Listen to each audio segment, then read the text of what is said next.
అచ్చ తెలుగువాడైన 36 ఏళ్ల విజయ్ దేవరకొండ 29 ఏళ్ల కన్నడ భామ రష్మికా మందన్న ఊహాగానాలకు తెరదించారు. ఇప్పటివరకు జంటగా పలు విహారయాత్రల్లో కనిపించిన వీరు ఇకపై జంటగా మారనున్నారు. నేషనల్ క్రష్ను రౌడీ స్టార్ వివాహమాడనున్నారు. బహుశా తెలుగు హీరో ఒకరు కన్నడ బహుభాషా హీరోయిన్ను చేసుకోవడం ఇదే ప్రథమమేమో. విజయ్ రష్మిక చాలా కాలంగా రిలేషన్షిప్లో ఉన్నట్లు కథనాలు వచ్చాయి. ఒకే రకమైన దుస్తులు ధరించడం సహా వీరిద్దరి సాన్నిహిత్యం కూడా దానికి బలం చేకూర్చింది. ఈ మేరకు సంకేతాలు కూడా వచ్చినా తమ బంధాన్ని వీరు ఎప్పుడూ బహిరంగంగా చెప్పలేదు. ఇప్పుడు ఏకంగా పెళ్లి చేసుకోబోతున్నట్లు ప్రకటించారు.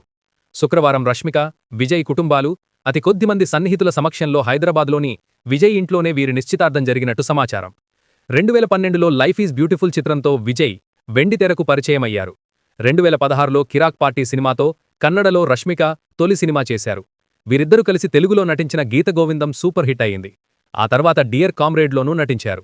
మొదట పరిచయం తర్వాత ప్రేమగా మారి ఇప్పుడు పెళ్లిపీటలకు చేరింది. ఈ మేరకు ఇరు కుటుంబాల సమక్షంలో ఉంగరాలు మార్చుకున్నట్లు తెలుస్తోంది. విజయ్ ఇటీవల కింగ్డమ్ సినిమాతో విజయం అందుకున్నాడు. రష్మిక ఛావా మూవీతో బ్లాక్ బస్టర్ కొట్టింది. ఇద్దరి చేతిలోనూ పెద్ద ప్రాజెక్టులున్నాయి.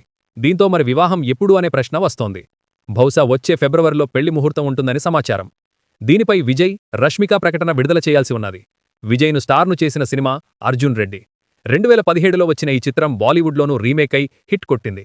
ఇక రష్మిక పుష్ప సిరీస్లోని శ్రీవల్లి క్యారెక్టర్తో నేషనల్ స్టార్గా ఎదిగింది. ఛావాతో బాలీవుడ్లో తన సత్తా చాటింది. ప్రస్తుతం తమిళం, తెలుగుతో పాటు బాలీవుడ్ సినిమాలతో బిజీగా ఉన్నది. ఇలాంటి సమయంలో వీరిద్దరు ఎంగేజ్మెంట్ మరియు పెళ్లి వార్తతో విజయ్, రష్మిక ఫ్యాన్స్ ఎంతో ఖుషీగా ఉన్నారు. దీనిపై మీ అభిప్రాయాన్ని కామెంట్ రూపంలో తెలియజేయండి. అలాగే మరిన్ని లేటెస్ట్ మూవీ అప్డేట్స్ తెలుసుకునేందుకు ఇప్పుడే మన సినిమా పిచ్చోడు ఛానల్ని సబ్స్క్రైబ్ చేసుకోండి.